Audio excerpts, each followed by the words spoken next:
What's up guys, welcome to Munchkins Gaming, where we take your gaming to the next level. This is Munchkins logging in to bring you another Dissidia Final Fantasy Opera Omnia video, and welcome to my video guide for the Dimensions and Entropy Tier 12 or Floor 12, whatever you want to call it. Now before we begin, like and subscribe if you haven't already. It does help my channel guys, and I really do appreciate all the support that you guys give me. And as for the like goal for this video, I think we can go to 50 likes for this video. I know my video guides don't really get that much views, and I think 50 likes is pretty manageable as for a like goal. Now without further ado, let's start this video.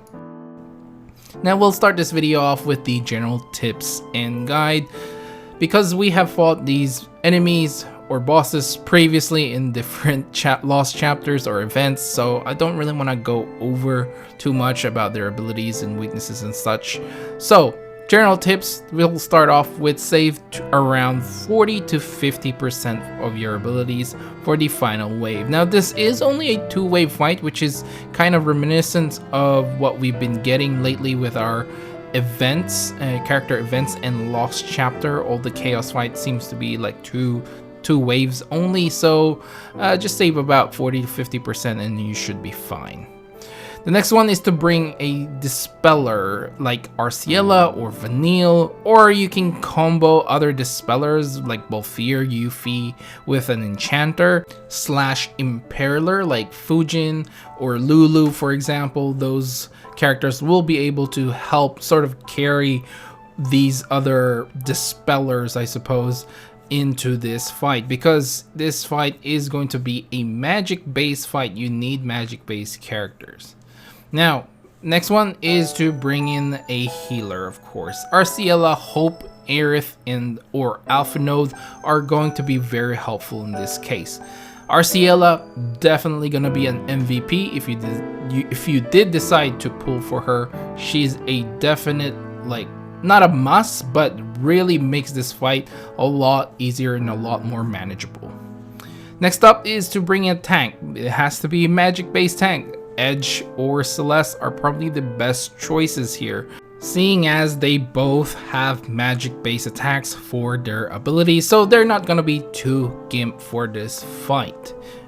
Now the next one is, again, I mentioned this earlier, bring magic based characters, because this is a magic based fight. You do need them because the bosses are not immune, I should say, double resistance to both physical range and melee attacks. So Imperilers, enchanters are very useful for those characters if you do decide again to bring melee or range characters. Also gravity users are very helpful in shaving off Brave. Now the final one is for the summon. Again, I'm kind of biased, I do like Shiva the best. Okay guys, now let's move on to the general strategies that might help you beat this fight. At least this is what helped me. So let's start this off with wave 1 is to kill the knight first. Now if you kill the white Killin, the knight will actually enrage. It will float and buff itself up basically, and you will need to dispel it again. This is why it's not completely necessary, but it's recommended to kill the knight first, because the white Killin doesn't actually have some sort of buff, you know, like it'll buff itself up after you kill the knight. Next is to dispel when necessary. If you're using Arciela, try to save most of your dispels for the second wave. To me, I think you may want to use at the very max 2 of your dispels. As much as possible, try to save them, because you're gonna need them more on the second wave.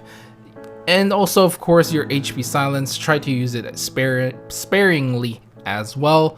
I think you can probably get away with, you know, maybe 3 dispels, but the reason why I like to kill the knight first again is because it's the actual only one that actually buffs itself with frame buffs, and it's basically the only one that has a lot of buffs, whereas the white Killin doesn't really have a lot, and you can really get away with not you know, debuffing or dispelling the buff that the White Killing has. It has a speed buff, I believe, in one of its abilities. You can correct me if I'm wrong. And finally, heal as necessary in this fight. The White Killing will do AoE HP damage and can be pretty painful. The same thing can be said with the Knight. And so that's why I said just heal as necessary. You can eat one of the HP attacks, but I wouldn't recommend taking both at the same time. Now let's talk about Wave 2. In this wave, kill them one by one. It doesn't really matter if you want to kill them both at the same time. There's really no enrage mechanic. I just feel like it's probably a little bit safer if there's only one boss you have to deal with towards the end. However, the same thing applies that you have to dispel the buffs. So if you are using Arciela, you can actually still use your HP silence even though they have buffed themselves. There should be like 2 spots left for your debuff. Just be careful not to add any more debuffs if you're using Alpha Node, for example, and use his HP attack while he's in his black carbuncle, or obsidian I should say is the right term for it, on his obsidian carbuncle. So just be careful you don't push off the HP silence off that, and you know, just debuff as necessary. Alright guys, now let's move on to the possible party compositions that you may use for this particular Dimension's End. The first one is going to be what you are seeing here in this video, is the one I went with. And for those people who actually guessed Beatrix, I maxed Beatrix, well, there you go, pats on back guys, pats on back. I ended up maxing out my Beatrix, so I didn't really get Alpha Node's EX after using like over 100 tickets, so I just sort of gave up. Anyway, this is going to be an Arciela Lael and Beatrix combination with Shiva for the summon. My Lael is still 0-3 in this one, and it is EX plus, but it's 0-3. Just for those people who are curious. Arciela for the heals, HP silence, and of course the spell. Lael for the launches. Beatrix for the HP damage protection. And of course damage, she does quite a bit of that, and she's got that longevity going for her. And again, just alternate your HP silence and her HP damage protection, and you should be fine. The next one I have for you guys here, Edge, Vanille, and Hope with a Brothers Summon. Edge for the dodge and evasion tank, Vanille for dispels, and Hope for heals and buffs. Now one thing I would recommend if you are using Edge is to take away all his speed buff, and this way you will have more use for the party-wide evasion, and that way you can break the bosses a lot easier. Now the next one I have for you guys here is Aerith, Vanille, and Sarah with the Shiva summon. Aerith for the heals, Vanille for the dispels, Sarah for the debuffs. And of course those poison debuffs are pretty useful to whittle down the max brave of the bosses. Now this actually requires a little bit of luck as well, with the AI targeting Aerith or Vanille to eat their attack with their last stand. So for those people who don't know, last stand basically applies as long as you have more than 50% or at least equal to 50% of your character's HP, and they will survive any attack and will have 1 HP in the end. You can heal through this using again Aerith, and both Aerith and Vanille do have that last stand passive, which will make it, you know, you don't die straight away, especially for those single target HP attacks.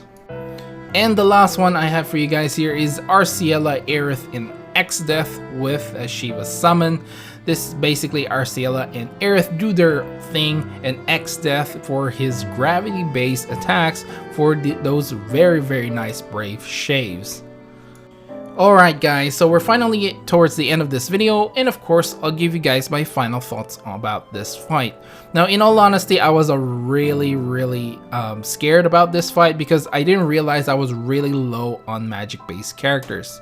There are obvious ways for me to circumvent that. In fact, I could have used Fujin, as I mentioned previously in my pull video, but there was just too much work for me to actually get her to a okay state when it comes to chaos difficulty fights. I didn't really have passives, as I mentioned, and overall didn't have a lot of her character boards finished up as well, so that would have taken me quite a grind. And honestly, time is something that is very valuable to me right now, and it's really getting harder for me to actually release these videos on the day of release or even the day after.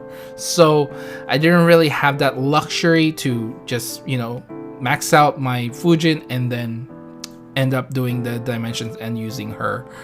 I do have other games that I've been playing, and I really want to keep playing them as well. So yeah, ended up using Beatrix in the end. She was okay. I still had a lot of her abilities towards the end. I was very conservative. Actually, the first time around I did this fight, I was really conservative and didn't end up, I think Lael ended up dying because I was too conservative with her abilities. I could have killed the boss a little bit more earlier, so that didn't really work out for me. But anyway, overall thoughts, I mean, having Arciela just makes this fight very manageable.